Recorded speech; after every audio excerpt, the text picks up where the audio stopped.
Penvision TV presents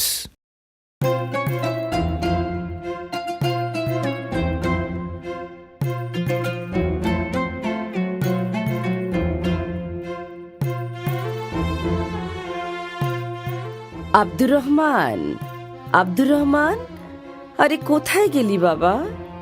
একটু এদিকে আয় তো। না, একা একা পারছি না আর এই মেষগুলোকে সামলাতে। বাইরে শুকনো কাঠগুলো পড়ে আছে, ওগুলোও তো আনা দরকার। বেলা যে পড়ে এলো। এই তো আম্মা, দিন, আমাকে দিন।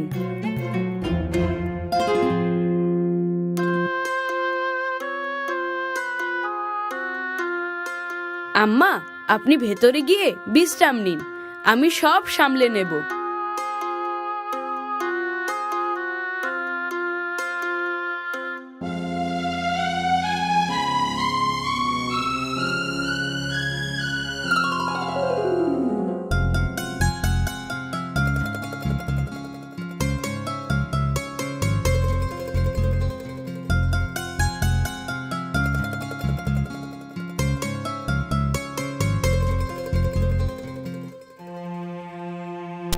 আম্মা আসেন, বিসমিল্লাহ করি। তুমি শুরু করো বাবা, আমার তেমন খিদে নেই।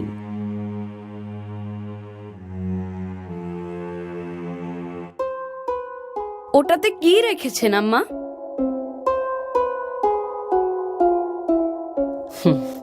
রেখেছি আমার স্বপ্ন। স্বপ্নও কি সিন্ধুকে রাখা যায় নাকি? যায় যায়, তুমি বড় হলেই বুঝতে পারবে। আচ্ছা ঠিক আছে, বড় হলেই বুঝবো। এবার আসুন, আমাকে খাইয়ে দিন। পাগল ছেলে আমার, বড় আর হবি কবে?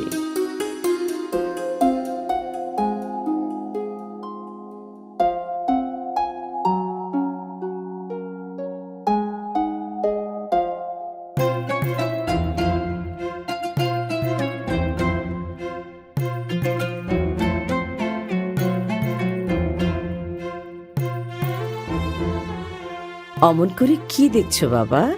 তোমাকে প্রায়ই দেখি ছাদে এসে দূরে তাকিয়ে থাকো। কি আছে ওইদিকে? স্বপ্ন, স্বপ্ন আছে মা। আমি বুঝি বাবা, তোমার লেখাপড়া করার অনেক শখ। আল্লাহ করুন আমাদের দুজনের স্বপ্নই যেন পূরণ হয়। আমিন।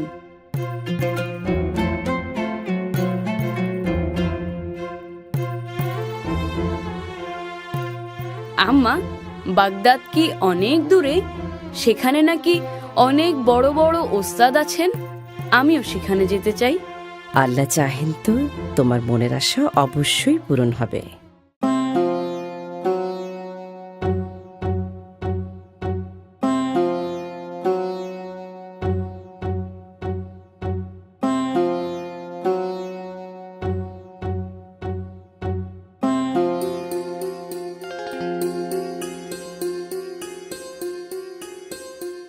বড় মেহেরবানি আল্লাহর, আমাকে একটা সোনার ছেলে দান করেছেন। অন্য ছেলেরা যেখানে পড়াশোনাই করতে চায় না, সেখানে আমার আব্দুর রহমান কিনা।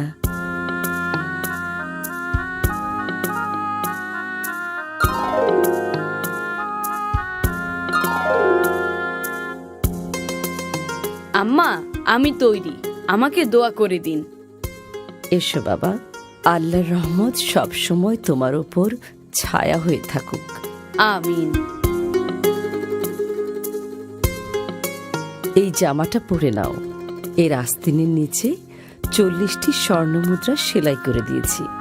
আল্লাহ এইটুকু তৌফিকই দিয়েছেন, সাবধানে রেখো। অনেক শুকরিয়া আম্মা। আর হ্যাঁ, আমার শরীরটা ভালো যাচ্ছে না, কিয়ামতের আগে আর দেখা নাও হতে পারে।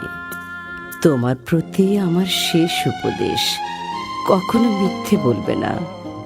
বিপদ এলে আল্লাহর উপরই ভরসা করবে, কখনো মিথ্যার আশ্রয় নেবে না।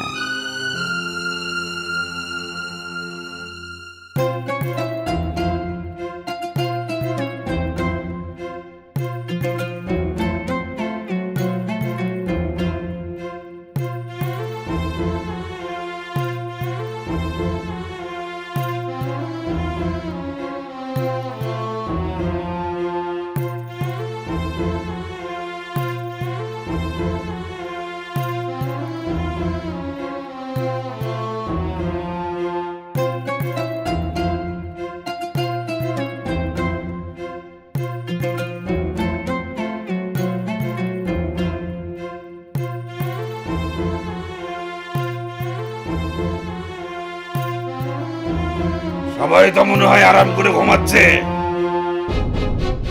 এই কেউ নড়বি না, যাচ্ছে বের করে দে, না হলে ঘাট থেকে মাথা আলাদা করে দেবো। ওরে বাপরে, এই নাও আমার সবকিছু এখানে। ওরে বাবারে, ডাকাত ডাকাত ডাকাত! এই ছেলে, কোথা থেকে আসছো তুমি? হ্যাঁ, সবাই তোমারে থুয়ে পালাইয়া গেল। বিদেশ কাদের সাথে যাচ্ছ তুমি? গিয়ে কি করবা?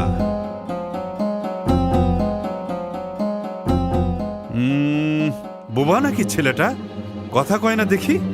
দূর, বাদ দেন, ছোট ছেলে, ওর কাছে কিছুই নাই। আরে কথা বলবি নাকি জিব্বা কেটে ফেলবো? জিজ্ঞেস করি কোথায় যাস? বাগদাদ। হ্যাঁ, ফকিন্নির ছেলে আবার বাগদাদ যায় কেন? কি পড়াশোনা করতে, না ফোরাতে ডুবে মরতে? পড়াশোনা করতে। পড়াশোনা করতে? তা খালি হাত পা নিয়ে গেলেই পড়াশোনা হবে? পাত্তি পুতি কিছু লগে আছে, না বাগদাদের রাস্তা ঝাড়ু দিয়েই খাইবা? ওকে ভালো করে চেক করেন, খালি হাতে তো আর কেউ বিদেশ যায় না।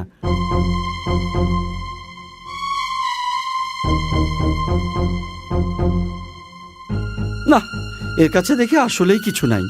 বুঝছি, আসলেই ফকন্নির ছেলে। না, আমার আম্মা আমাকে যথাযথ খরচ দিয়েই কাফেলায় পাঠিয়েছেন। ও তাই নাকি? তা সেগুলো কোথায়? এরে সর্দারের কাছে নিয়ে চল। তাই চলেন।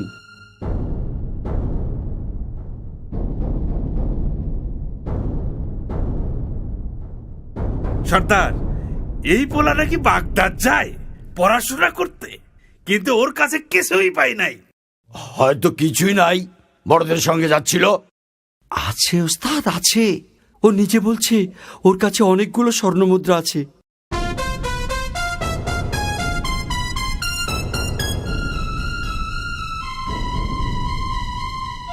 ভাই ছেলে, তোমার নাম কি? আব্দুর রহমান। তা তোমার কাছে কিছু থাকলে সোজা বের করে দাও, নইলে জলদি কেটে পড়ো, আমাদের কাজে ব্যাঘাত ঘটিও না। জি, আমার বগলের নিচে জামার সঙ্গে সেলাই করা থলেতে স্বর্ণমুদ্রাগুলো আছে। ওর জামাটা কেটে ফেলো এক্ষুনি, দেখি কি বের হয়।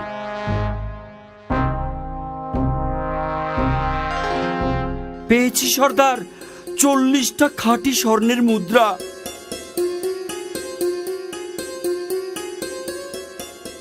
তুমি তো দেখছি আচ্ছা বোকা ছেলে, এই বুদ্ধি নিয়ে বাগদাদ যাও পড়াশোনা করতে?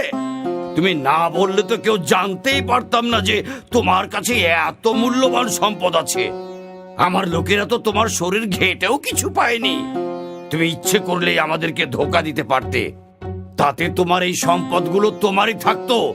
কিন্তু সেটা না করে গোপন জিনিসটি প্রকাশ করলে কেন?